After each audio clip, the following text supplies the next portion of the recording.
নিয়ে differential equation সমাধান করব, যেটা হচ্ছে নন হোমোজেনিয়াস। আসসালামু আলাইকুম dear students, let's start this non homogeneous linear differential equation with constant coefficients. এই প্রবলেমটা তোমরা 2007 এবং 2006 সালে দেখতে পাচ্ছ অনার্সে আসছে। এই টাইপের বেশ কয়েকটা প্রবলেম আমরা আগেও সমাধান করেছিলাম, আজকে তারই কন্টিনিউশন। এটার প্রথমে ট্রায়াল সলিউশন আমরা y = e⁻mx, এটার হচ্ছে একটা ট্রায়াল সলিউশন আমরা ধরে নিচ্ছি এটা, ঠিক আছে। সো ধরি y = e⁻mx একটি ট্রায়াল সলিউশন, বা এটা হচ্ছে এই টাইপের ইকুয়েশনের সম্ভাব্য সমাধান, বুঝতে পারছো। এরপরে আমরা অক্সিলারি ইকুয়েশন বা সহায়ক সমীকরণ বিবেচনা করব। আমরা অক্সিলারি সমীকরণ নিয়ে এর আগেও আলোচনা করেছি ডিটেইলসে। দেখো, যেখানে পাবা ডি স্কোয়ার অক্সিলারি ইকুয়েশনে, সেখানেই এম স্কোয়ার বসায় দিবা, টি স্কোয়ারের জায়গায় এম স্কোয়ার বসায় দিবা, -4 আছে, এটা ইকুয়াল টু অলওয়েজ রাইট সাইডে কিন্তু 0, ঠিক আছে, অক্সিলারি ইকুয়েশনে। এখন আমরা এখান থেকে লিখতে পারি এম স্কোয়ার ইকুয়াল টু হচ্ছে 4, সেখান থেকে এম ইকুয়াল টু আমরা পাচ্ছি যে এম ইকুয়াল টু হচ্ছে +-2। সুতরাং এটার যে কমপ্লিমেন্টারি ইকুয়েশন আছে ওয়াই অফ সি, সেটা হবে, দেখো, একটা হচ্ছে এই যে +2 যদি আমি এখানে বসাই, তাহলে এটা হবে e⁻²x, আর যদি আমি -2 বসাই তাহলে এটা হয়ে যাবে e⁻²x। হ্যাঁ, এবার দেখো দুইটা কোএফিসিয়েন্ট দিয়ে গুণ মানে দুইটা হচ্ছে কনস্ট্যান্ট দিয়ে গুণ দিতে হবে, একটা হচ্ছে এ, একটা হচ্ছে বি। এই দুইটা কনস্ট্যান্টকে আমরা এগুলাকে ডাকি হচ্ছে আরবিটারি কনস্ট্যান্ট নামে, বুঝতে পারছো। এগুলার নাম হচ্ছে কি, আরবিটারি কনস্ট্যান্ট। এটাকে একটু হ্যাঁ, এবার ঠিক আছে। মাইনাস, এবার আমরা পার্টিকুলার যেই সলিউশন সেটাতে চলে যাব। পার্টিকুলার সলিউশন বের করার টেকনিক হচ্ছে যে আমরা যে এই যে সমীকরণটা আছে, এই সমীকরণে আমি y = কি লিখতে পারি বলো দেখি। y = লেখা যায় না, 1/d² - 4 আর e⁻x - sin x, এটা তো এভাবে আসেই। এই জিনিসটাই হচ্ছে আমাকে বের করতে হবে, ঠিক আছে, সামহাউ। সুতরাং সুতরাং y অফ p মানে পার্টিকুলার সলিউশন হচ্ছে 1/d² - 4, মানে এই বান্দারে ওই দিকে নিচে নিয়ে যেতে হবে। আচ্ছা, ইন্টু e⁻x - sin x, আমি এই e⁻x - sin x কে ব্র্যাকেটে রাখি, এটা মানে ভালো হয় যেহেতু দুইটা টার্ম আছে।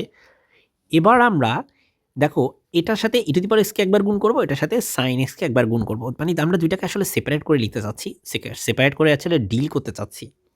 সো আমাদের একটা হবে হচ্ছে 1/d² - 4 ইন্টু e⁻x, আর আরেকটা হবে 1/d² - 4 into sin x।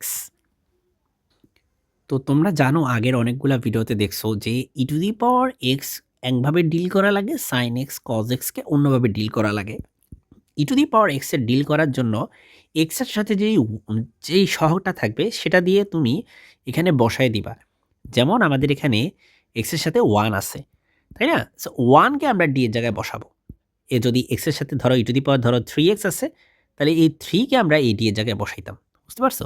So x এর সাথে আমাদের এই ক্ষেত্রে কিন্তু 1 আছে, সো আমরা হচ্ছে 1 কে বসাবো, আর কিছুই না।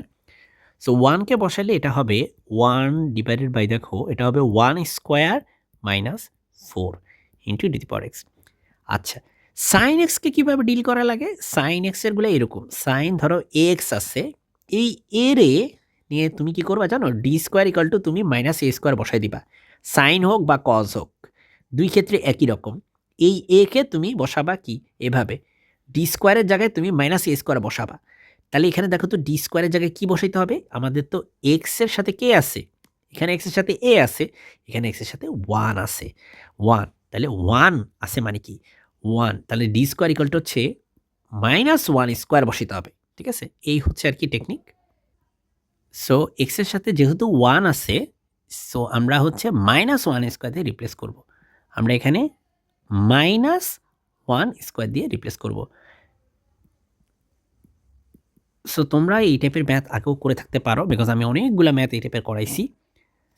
আমি কোনো ম্যাথ বাদ দেই না, বিগত সালের সমস্ত ম্যাথ করাই, ঠিক আছে, একবার আসলেও করাই।